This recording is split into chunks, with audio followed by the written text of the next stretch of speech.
Maayong adlaw mga bay, another day, another shoes na naman tayo. So today is meron tayo na benta online.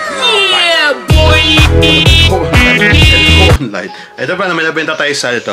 Ito sa Vinted.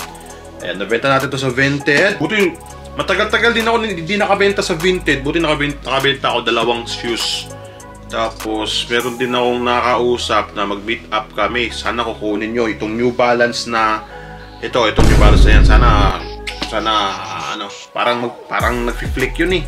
Hindi na nagre-reply. Sabi meet up today. Hindi man nagsabi kung tuloy. O di ko na siya pinabid sa live. Lugi.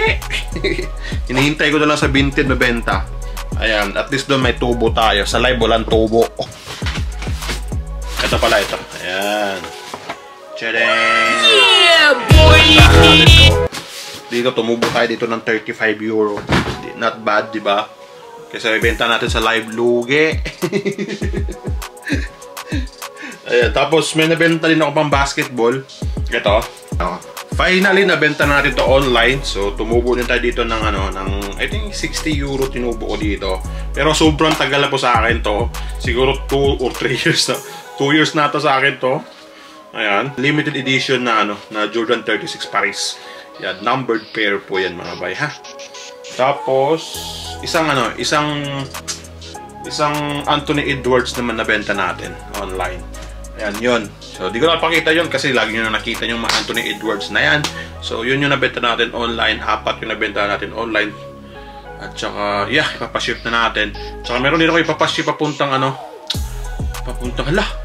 Meron palang ipapaship ko sa kay boss number 8, nakalimutan ko. So ipapaship ko din 'yon. Ayan, tapos isa din papuntang hindi ko nakalimutan yung country, basta merong nagbayad na sa akin, ipapaship ko din 'yon. Ayan, so let's go. So yeah, thank you for watching, bye.